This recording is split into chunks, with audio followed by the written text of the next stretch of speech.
السلام علیکم ملګرو. جنید خان مجی بریکینګ نیوز دا دی چې پاکستان تحریک انصاف لا د جلسې اجازت ملو شو. په لاهور کې اجازت ول چا ورکړی دی. جلسه به کله دی حواله سره هم سب اپډیټس دی. بل نواز شریف پاکستان ته راتلو حواله سره هم غټ اپډیټس دي. د نواز شریف پاکستان ته واپس راتلو حواله سره ډیره په غټه سطح باندې تیاری هم روانه ده. بل دغه واپس راتلو حواله سره د عمران خان چې کوم وکیل دی نعیم پنجو ته هم څه خبرې کړې دي. عمران خان هم دی حواله سره یو اهم پیغام جاری کړی چې دا ټول خبرونه په دې ویډیو کې تاسو سره شریکوم. نو ویډیو خپل هم مکمل وګورئ او مخکې ملګرو سره ضرور شریک کړئ. تاسو له معلومه ویږي چې پاکستان تحریک انصاف ډي سي لاهور لا د جلسې کولو د لپاره اجازت نامه وست اجازت اپلیکیشن ولا جمع کړو چې موږ له اجازت ملو شي چې موږ په لاهور کې جلسه وکړو. یو مقام ولایت کړو په دې مقام چې په هغه باندې بیا د ډي سي طرفه سره ریسپانس نو ملو شو. نو بیا د پاکستان تحریک انصاف چې کوم وکیلان دي هغه د لاهور های کورټ سره رابطه وکړه چې دغه رنګ موږ ډي سي لا اپلیکیشن جمع کړی چې موږ جلسه کوو خو هغه موږ له ریسپانس نه راکړي.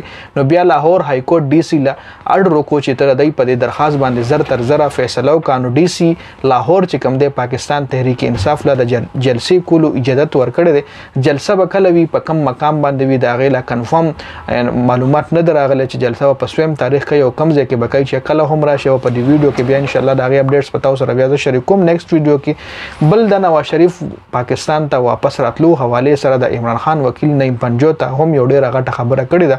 د عمران خان په پیغام باندې اخر کې راځو خو نعیم پنجو ته ویلي دي چې د نواز شریف پاکستان ته درخواستونه په پاکستان کې ضمانتونه منظوریدل یا واپس راتلل کې دی شي. دا یو نواز شریف له یو جال خوریدل وی نواز شریف واپس راشي کې دی شي. د پاکستان حکومت د پاکستان عدالتونه رونیسي او جیل ته ورواچي ځکه هغه یو اشتهاري دی. هغه باندې الریډي مطلب دغه چې کوم جرم د پاغه الریډي صابر شوی پاغه سزا هم خطلې ده.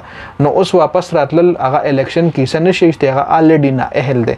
دغه نه اهلي حواله سره سپریم کورټ فیصله کړې ده چې هغه نه اهل برقرار پاتې شوی دی. نو په الیکشن کې خو الریډي هغه ایسه نشي شته خو د پارټي چې کم کمپاین چلول یا جلسو کې شرکت کول نو کې دی شي هغه او کې خو کچره د پاکستان عدالتونو رون نیو کې دی شي. د پاکستان عدالتونو چې کم وې ضمانت ورکړي دي دا یو قسم د نواز شریف د لپاره جال خوري چې نواز شریف واپس راشي او د یې رونیسي. نو کچره دا سی وی نو الله دوی کې چې همدا غرنګي وي چې نواز شریف واپس رونیسي او د پاکستان عدالتونو یا اسټابلیشمنت چې کم دی نواز شریف گیر کی او جیل له ورواچي ځکه پاغه الریډي سزا خطلې ده. صرف د څلور هفتو د لپاره لندن ته تلو شون کې یو کال نه زیات په لندن کې تیر کو چې زم علاج لپاره نه خو دغه حواله سره اپډیټ سوجیبل د نواز شریف واپس راتلو حواله سره چې کله عمران خان خبر شو نواز شریف واپس روان دی او ضمانتونه هم منظور شوي دي.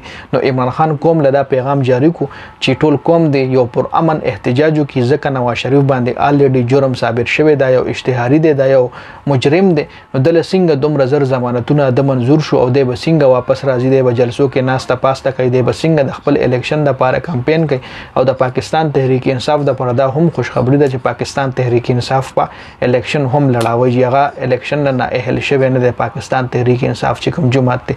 نو دا سنوي اپډیټس تاسو سره د شریک کولو ډیر زیات مننه. ویډیو مخکې ملګرو سره ضرور شریک کړئ. والسلام.